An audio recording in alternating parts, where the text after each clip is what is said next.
अगर आप momentum index fund में इन्वेस्ट करना चाहते हो और कंफ्यूज हो कि निफ्टी 500 मोमेंटम 50 लूं, निफ्टी 200 मोमेंटम 30 लूं, निफ्टी मिड कैप 150 मोमेंटम 50 लूं, तो रुक जाइए। हो सकता है आप रिटर्न के चक्कर में कोई ऐसा फंड ले ले जो लॉजिकली आपके पोर्टफोलियो को सूट ही ना करता हो, क्योंकि इन तीनों फंड्स का नाम भले ही सेम हो, लेकिन इनका स्ट्रक्चर, इनका रिस्क और इनका बिहेवियर सब कुछ अलग तरह से काम करता है।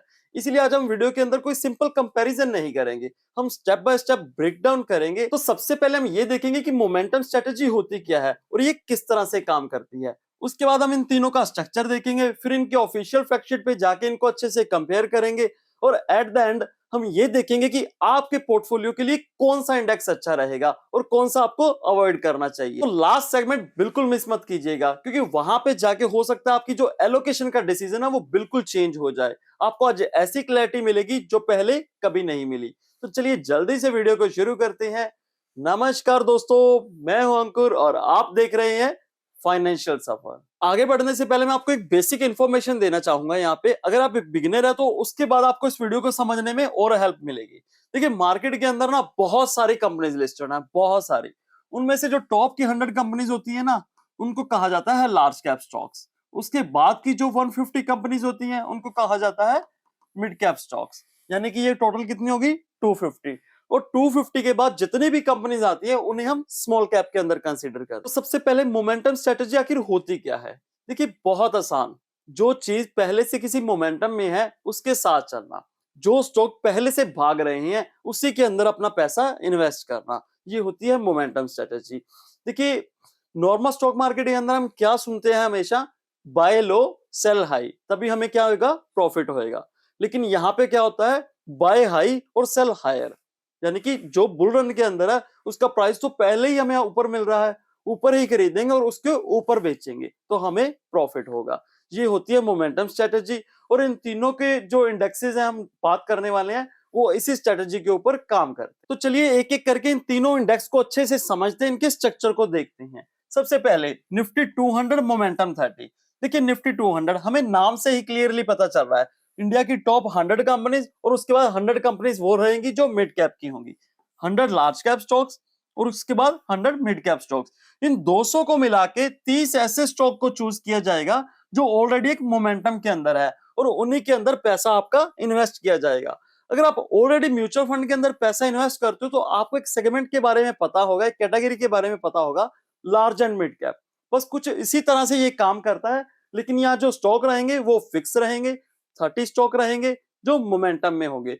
ये आपको ना लार्ज कैप क्या करेगा, स्टेबिलिटी प्रोवाइड करेगा, और मिड कैप यहाँ पे आपको ग्रोथ प्रोवाइड करेगा। और अभी हम देखते हैं निफ्टी 500 मोमेंटम 50। इसको तो हमने ऑलरेडी अच्छे से डिटेल में देखा है। निफ्टी 500 यानी कि टॉप 100 कंपनीज, उसके बाद की 150 मिड कैप कंपनीज और उसके बाद की टॉप 250 स्मॉल कैप कंपनीज रहेंगी निफ्टी 500 के अंदर। इनमें से 50 ऐसे स्टॉक को चूज किया जाएगा जो मोमेंटम में होंगे। ठीक है, निफ्टी 500 के अंदर ऐसे 50 स्टॉक को चूज किया जाएगा जो ऑलरेडी एक मोमेंटम के अंदर होंगे। लेकिन यहाँ पे ना बात क्या देखने वाली है, ये थोड़ा रिस्की रहता है। रिस्की क्यों है? यहाँ पे स्मॉल कैप है। अगर स्मॉल कैप है तो वोलेटिलिटी ऑब्वियसली हाई होगी। यहाँ पे क्या देखा था हमने, 30 स्टॉक्स रहेंगे 200 कंपनी में से। यहाँ पे क्या देख रहे हैं, निफ्टी 500 एक बड़े यूनिवर्स में से 50 स्टॉक रहेंगे। और अगर आप म्यूचुअल फंड के अंदर ऑलरेडी इन्वेस्ट करते हो तो आपको फ्लेक्सी कैप कैटेगरी के बारे में अच्छे से पता होगा। तो ये बस कुछ फ्लेक्सी कैप कैटेगरी की तरह ही काम करता है, लेकिन जो स्टॉक रहेंगे वो फिक्स रहेंगे 50। अब चलते हैं आगे, निफ्टी मिड कैप 150 मोमेंटम 50 की ओर। निफ्टी मिड कैप 150, ये तो क्लियरली है। हमने क्या देखा था, मिड कैप के अंदर कितने स्टॉक्स होते हैं, 150। तो मिड कैप पूरे यूनिवर्स जो है मिड कैप का 150 कंपनीज का, उनमें से 50 ऐसे स्टॉक को चूज किया जाएगा जो एक मोमेंटम के अंदर है, जो एक मोमेंटम के अंदर है। यहाँ पे वो आपको जो है वोलेटिलिटी काफी ज्यादा हाई मिलती है, क्योंकि यहाँ पे आपको लार्ज कैप का कोई स्टेबिलिटी प्रोवाइड नहीं होती। लार्ज कैप के अंदर आपका पैसा इन्वेस्ट नहीं होता, सिर्फ प्योर मिड कैप के अंदर पैसा लगाया जाता है, जिसकी वजह से वोलेटिलिटी हाई रहती है और रिवॉर्ड भी आपको हाई मिलता है। तो ये तो था एक बेसिक स्ट्रक्चर, उम्मीद है आपको अच्छे से समझ आ गया होगा। चलिए अब हम ना इनकी फैक्ट शीट पे चलते हैं। आप मेरे पीछे एक फैक्ट शीट को देख पा रहे होंगे, ये फैक्ट शीट है निफ्टी 200 मोमेंटम 30 की। इसको एनएसई ने 27 फरवरी को रिलीज किया है। अभी कुछ और जरूरी चीजें हम इसकी देख लेते हैं। सबसे पहले जो इसकी बेस डेट है वो है 1 अप्रैल 2005, यानी कि इसको मान सकते हैं कि मोटा मोटा 21 साल के करीब इस फंड को हो चुके हैं। अब हम इसके अगर देखें रिटर्न वाइज इसको देखें तो लास्ट 1 साल के अंदर इसने 18%, लास्ट 5 साल के अंदर भी लगातार 18%, और जब से ये फंड बना है, इंडेक्स बना है, तो उस टाइम से 19% के CAGR से आपको ये रिटर्न देता है। अगर इसको निफ्टी 50 से कंपेयर करने जाएंगे तो ये बहुत अच्छे खासे रिटर्न है। जैसे कि रिसेंटली लास्ट 1 साल की अगर बात करें तो यहाँ पे आपको 18% नजर आ रहा है, और निफ्टी 50 के अंदर आपको लगभग 11 साढ़े 11% आपको रिटर्न नजर आ रहे होंगे। इसके अंदर मिड कैप इन्वॉल्व है, उसकी वजह से ये आपको यहाँ पे ग्रोथ देखने को नजर आ रही होगी। अगर इसकी पी रेशो की बात करें तो लगभग 27 के आसपास ये इसके सेक्टर के अंदर इन्वेस्टमेंट है। अगर टॉप 2 सेक्टर की बात करें तो 2 सेक्टर के अंदर इन्होंने अच्छा खासा पैसा, 70% के आसपास पैसा इन्वेस्ट कर रखा है। फाइनेंशियल सर्विसेज के अंदर 50% और ऑटोमोबाइल के अंदर 18%। अगर इसकी टॉप 10 होल्डिंग्स की बात करें तो state bank of India, Shriram finance, Eicher Motors और हिंडाल्को इंडस्ट्री लिमिटेड है। तो आप अगर खुद से देखना चाहे तो पॉज करके अच्छे से इसको देख लीजिएगा। तो अभी हम देखते हैं निफ्टी 500 मोमेंटम 50 की फैक्ट शीट को, जिसको एनएसई ने 27 फरवरी को रिलीज किया है। सबसे पहले हम बात करते हैं रिटर्न्स की। इसको भी सेम 1 अप्रैल 2005 इसका जो बेस है। इसके बाद रिटर्न्स की बात करें तो लास्ट 1 साल के अंदर 17%, लास्ट 5 साल के अंदर लगभग 20%, और जब से ये फंड बना है, सिंस इंसेप्शन, जब से ये इंडेक्स बना है, तो आपको लगभग 22% के एनुअली CAGR आपको रिटर्न जो है मिल रहे हैं। इसके अलावा जो इसके मेन सेक्टर है फाइनेंशियल सर्विसेज के अंदर, इसका भी जो पोर्शन है वो 42%, ऑटोमोबाइल सेम 22%, यानी कि अच्छा खासा पैसा इन्होंने भी अपने 2 सेक्टर के अंदर ये इन्वेस्ट कर रखा है। क्योंकि ये क्या है, मोमेंटम फंड, जिस सेक्टर के अंदर मोमेंटम होगा उसी के अंदर ये अपना पैसे को शिफ्ट कर देते हैं। ये इसकी टॉप 10 होल्डिंग्स हैं, Shriram finance, Eicher motor, Bajaj finance, Mahindra and Mahindra. तो हमने निफ्टी 200 मोमेंटम में क्या देखा था कि लास्ट 1 साल में 18%, लास्ट 5 साल के अंदर 18%। तो यहाँ क्या नजर आ रहा है 500 में, कभी 17 तो कभी 20, यानी कि एक अच्छा खासी वोलेटिलिटी आपको नजर आ रही होगी, जिसकी हमने पहले भी बात की है। तो जब भी आप अगर निफ्टी 500 मोमेंटम 50 को कंसीडर करती हैं तो हमेशा ध्यान रखिए उसके अंदर स्मॉल कैप की वजह से जो वोलेटिलिटी है वो ज्यादा हाई रहेगी। अभी आप जो मेरे पीछे देख रहे हैं वो है निफ्टी मिड कैप 150 मोमेंटम 50 की फैक्ट शीट को। तो जब से ये फंड बना है इसने लगभग 23% के CAGR के अकॉर्डिंग आपको रिटर्न दिए हैं। लास्ट 1 साल के अंदर 22, और लास्ट 5 साल से ये 24% के CAGR के अकॉर्डिंग आपको अच्छे खासे रिटर्न्स दे रहा है। लेकिन अच्छे खासे रिटर्न्स देके हमें सिर्फ रिटर्न्स नहीं देखना, हमें साथ में इसका रिस्क को भी देखना है। हमने क्या देखा था, ये प्योर मिड कैप फंड है, यानी कि सिर्फ 150 कंपनीज है, उसमें से 50 स्टॉक्स को चूज करना है, ओनली मिड कैप। तो इसकी वजह से जो वोलेटिलिटी है वो काफी हाई रहती है। तो अगर आप इसको कंसीडर करना है तो पहले आपको अपने पोर्टफोलियो के बारे में अच्छे से पता होना चाहिए कि आपके पोर्टफोलियो में पहले मिड कैप का जो एक्सपोजर है वो कितने परसेंट का है। तो ये तो थी इसकी रिटर्न्स की बात। अगर हम सेक्टर वाइज बात करें तो फाइनेंशियल सेक्टर के अंदर ये भी 44, कैपिटल गुड्स के अंदर 16। अब यहाँ पे आपको ना सबकी जगह फाइनेंशियल सर्विसेज नजर आ रही होंगी। फाइनेंशियल सेक्टर के अंदर अच्छा खासा पैसा जा रहा है। क्यों? क्योंकि फाइनेंशियल सेक्टर इस टाइम मोमेंटम के अंदर है। जब इसका मोमेंटम ब्रेक हो जाएगा, मोमेंटम टूट जाएगा, तो ये इंडेक्सेस क्या करते हैं, हर हर 6 महीने बाद रिवाइज होते हैं, हर 6 महीने बाद रीबैलेंस होते हैं। तो अगर सेक्टर थोड़ा कम हो जाएगा इसका जो मोमेंटम है, तो उसमें से पैसा निकल गया किसी और सेक्टर में शिफ्ट हो जाएगा जहां पे मोमेंटम चल रहा होगा। तो ये तीनों फैक्ट शीट के बारे में हमने बात कर ली है। अभी हम आते हैं अपने मेन पॉइंट के ऊपर। तो दोस्तों अभी हम बात करते हैं, कोई इन्वेस्टर मोमेंटम इंडेक्स के अंदर अपना पैसा इन्वेस्ट करना चाहता है, लेकिन वो इन तीनों में से कौन सा इंडेक्स चूज करे जो उसके पोर्टफोलियो के लिए सुटेबल रहेगा। तो सबसे पहले मैं आपको बता दूं, मेरी तरफ से ये आपको कोई रिकमेंडेशन नहीं है, मैं आपको सिर्फ एजुकेशन के पर्पज से बता रहा हूं। जब भी आप अपनी इन्वेस्टमेंट करें खुद से रिसर्च करके अपने फाइनेंशियल एडवाइजर की हेल्प लेके फिर ही कीजिएगा। तो सबसे पहले अगर आप एक कंजर्वेटिव इन्वेस्टर है, कोई है, ठीक है, कंजर्वेटिव, वो मोमेंटम का मजा तो लेना चाहता है, उसमें इन्वेस्ट तो करना चाहता है, लेकिन उसको डर भी लगता है, तो वो कंसीडर कर सकता है निफ्टी 200 मोमेंटम 30 को। निफ्टी 200 मोमेंटम 30, यहां हमने क्या देखा था, लार्ज कैप के 100 स्टॉक्स और मिड कैप के 100 स्टॉक, इन 200 स्टॉक में से 30 स्टॉक को चूज किया जाता है जो मोमेंटम के अंदर है। तो यहाँ लार्ज कैप आपको स्टेबिलिटी प्रोवाइड करती है, और जो मिड कैप होता है वो आपको एक ग्रोथ प्रोवाइड करता है। तो इसीलिए अगर आप एक लो टू मॉडरेट रिस्क वाले इन्वेस्टर हैं तो आपके लिए एक जो निफ्टी 200 मोमेंटम 30 है वो आपके लिए एक बढ़िया ऑप्शन हो सकता है। इसके बाद हम बात करते हैं पहले निफ्टी 500 मोमेंटम 50 की। अगर आप एक अग्रेसिव इन्वेस्टर हैं तो आपके लिए निफ्टी 500 मोमेंटम 50 एक बढ़िया ऑप्शन हो सकती है, क्योंकि ये लंबे समय में एक अच्छा रिटर्न बना के देने में सक्षम है। यहाँ पे आपने क्या देखा था, टॉप 100 कंपनी, उसके बाद मिड कैप की 150, उसके बाद 250 स्मॉल कैप की। तो ये तीनों को मिला के एक अच्छा खासा बड़ा 500 कंपनी का जो यूनिवर्स बन जाता है, उसमें से 50 स्टॉक ऐसे सिलेक्ट किए जाते हैं जो मोमेंटम के अंदर है। यहाँ पे आपको स्मॉल कैप की वजह से वोलेटिलिटी हाई मिलती है, लेकिन उसकी वजह से रिटर्न भी आपको हाई मिलता है।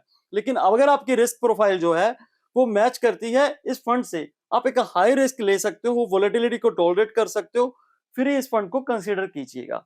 तो अभी हम बात करते हैं कोई ऐसे इन्वेस्टर की जो अपने पोर्टफोलियो के अंदर मिड कैप के एक्सपोजर को बढ़ाना चाहता है, लेकिन वो साथ ही साथ चाहता है कि उसको भी मोमेंटम का फायदा मिले। तो उसके लिए कंसीडर किया जा सकता है मिड कैप 150 मोमेंटम 50 को। यहाँ पे आपको वोलेटिलिटी भी हाई मिलेगी और रिटर्न भी हाई मिलने के चांसेस है, क्योंकि जो स्टॉक्स है वो सिर्फ 150 में से चूज किए जाते हैं, उनमें से 50 स्टॉक। तो ये तो थी इन तीनों में से किसी एक फंड को सिलेक्ट करने की बात, लेकिन अगर आप अपने पोर्टफोलियो के अंदर इन तीनों में से किसी दो फंड को रखना चाहते हैं या फिर कोई कॉम्बिनेशन बनाना चाहते हैं, तो वो किस तरह से हो सकता है, आइए हम उसको देखते हैं। तो आप में से कोई भाई बंधु ऐसे होंगे जिनको ज्यादा पैसे चाहिए, ज्यादा रिटर्न चाहिए, तो वो क्या सोच रहे होंगे कि क्यों ना मैं इन तीनों में से कोई दो को अपने पोर्टफोलियो के अंदर ऐड कर लूं।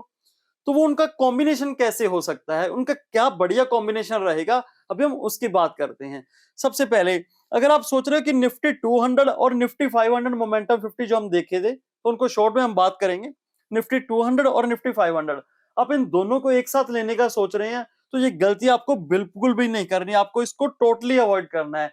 ऐसा क्यों मैं कह रहा हूं, उसके पीछे ना एक कॉन्सेप्ट आता है ओवरलैपिंग का, चलिए उसको समझते हैं। तो ओवरलैपिंग होती क्या है, देखिए मान लीजिए आपके पास एक कोई म्यूचुअल फंड है ए, यहाँ पे आपके पास है म्यूचुअल फंड बी। तो आप ए के अंदर भी इन्वेस्टमेंट कर रहे हो और बी के अंदर भी इन्वेस्टमेंट कर रहे हो, लेकिन ए क्या कर रहा है, कोई ऐसी 10 कंपनी के अंदर इन्वेस्ट कर रहा है जहां पे बी भी कर रहा है। यानी कि आपका पैसा दोनों कंपनीज के अंदर डबल डबल पैसा इन्वेस्ट हो रहा है, लेकिन आपने इन्वेस्ट किया था डाइवर्सिफिकेशन के पर्पज से, लेकिन सेम कंपनी के अंदर ही आपका पैसा इन्वेस्ट हो रहा है। तो इसी को कहते हैं ओवरलैपिंग, इसको अच्छे से समझना होगा। यहाँ क्या हो रहा है, यहां आप देख रहे हैं ये है निफ्टी 200 मोमेंटम 30 की टॉप 10 होल्डिंग्स, और यहां है निफ्टी 500 की मोमेंटम 50 की टॉप 10 होल्डिंग्स। तो इन दोनों के अंदर जब हमने कंपैरिजन किया, तो क्या हो रहा है इस सिचुएशन के अंदर, लगभग 77% के आसपास इनका जो पोर्टफोलियो है वो एक दूसरे से मैच कर रहा है, यानी कि 77% पोर्टफोलियो ओवरलैप कर रहा है। उसी एग्जांपल पे वापस जाते हैं। आपने सोचा कि मैं दोनों फंड को अपने पोर्टफोलियो के अंदर रख लेता हूं ताकि मुझे डाइवर्सिफिकेशन मिलेगी और रिटर्न अच्छे मिलेंगे, लेकिन हो क्या रहा है, आपको क्या मिल रहा है, डाइवर्सिफिकेशन नहीं, आपको डुप्लीकेशन मिल रही है, कॉपी हो रहा है। आपने 5 लाख इधर लगाया, 5 लाख इधर लगाया, टोटल 10 लाख लगाया, लेकिन 7,70,000 रुपए सेम सेक्टर के अंदर और सेम स्टॉक के अंदर ही आपके इन्वेस्ट हो रहे हैं। अब अगर इनके टॉप 10 होल्डिंग्स को अच्छे से देखने की कोशिश करेंगे, तो यहाँ पे आपको जितनी होल्डिंग्स नजर आएंगी, यहाँ पे भी सिर्फ एक होल्डिंग ही ऐसी है जहां पे आपको फर्क नजर आएगा। इनके पास महिंद्रा एंड महिंद्रा है, वो इनके पास नहीं है। इसके अलावा अगर हम बात करें तो इनके पास स्टेट बैंक ऑफ इंडिया नहीं है, यहाँ आपको state bank of India top पे नजर आ जाएगा। सिर्फ एक एक दोनों के पास स्टॉक ऐसा है टॉप 10 होल्डिंग्स के अंदर जहां पे अच्छा खासा पैसा 50-60% से ज्यादा पैसा लगा होता है।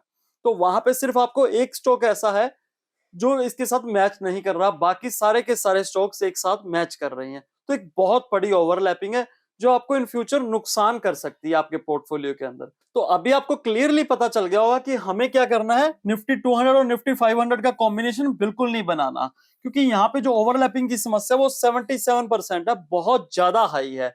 इसकी जगह अगर आप कॉम्बिनेशन बनाना ही चाहते हैं तो आप निफ्टी 500 और मिड कैप 150 मोमेंटम 50 का बना सकते हैं। यहाँ पे जो आपको ओवरलैपिंग नजर आएगी वो 36% आएगी। इसके अलावा आपके पास सेकंड ऑप्शन है निफ्टी 200 और मिड कैप 150 मोमेंटम 50, यहाँ पे जो आपको ओवरलैपिंग आएगी नजर 43% के आसपास आएगी। तो अभी यहाँ पे ना आपको एक कंफ्यूजन हो रही होगी कि भाई इतनी ज्यादा ओवरलैपिंग किस वजह से हो रही है। तो आपको अगर याद है, नहीं याद तो पीछे वीडियो करके देख लीजिएगा, हमने क्या देखा था, फैक्ट शीट्स के अंदर सेक्टर्स देखे थे। सेक्टर के अंदर क्या देखा था, सबने पैसा भर भर के लगा रखा था, कहां पे, फाइनेंशियल सेक्टर के अंदर। किसी ने 50%, किसी ने 42%, किसी ने 45%। तो हर जगह अच्छा खासा पैसा जा रहा है फाइनेंशियल सेक्टर के अंदर, क्योंकि फाइनेंशियल सेक्टर इस टाइम मोमेंटम के अंदर है, एक बूम के अंदर है। तो इसी वजह से जो ओवरलैपिंग की समस्या वो ज्यादा आ रही है। लेकिन जब भी आप इन्वेस्ट कर रहे हैं तो ये ओवरलैपिंग चेंज होती रहेगी, आप एक बार चेक कर लीजिएगा। तो दोस्तों आज की वीडियो के अंदर हमने मोमेंटम इंडेक्स के तीनों इंडेक्सेस को अच्छे से समझाने की कोशिश की है। लेकिन अगर आप मोमेंटम फंड को या फिर मोमेंटम स्ट्रेटेजी को और अच्छे से समझना चाहते हो कि ये किस तरह से काम करती है, तो आपकी स्क्रीन के ऊपर आपको एक वीडियो नजर आ रही होगी, उसके ऊपर क्लिक कीजिए, मैं आपको वहीं मिलता हूं। जो आज डिस्कस किए तीनों फंड्स में से आपके पोर्टफोलियो में कौन सा फंड है या फिर आप कोई लेने का सोच रहे हैं, तो मुझे कमेंट में जरूर बताइएगा। अगर आपका कोई क्वेश्चन है या फिर कोई डाउट रह गया हो तो मुझे कमेंट में वो भी जरूर पूछिएगा। वीडियो अच्छा लगा हो तो लाइक के साथ साथ सब्सक्राइब का बटन दबा दीजिएगा। जल्द मिलेंगे नेक्स्ट वीडियो के अंदर, तब तक के लिए कीप इन्वेस्टिंग, हैप्पी इन्वेस्टिंग।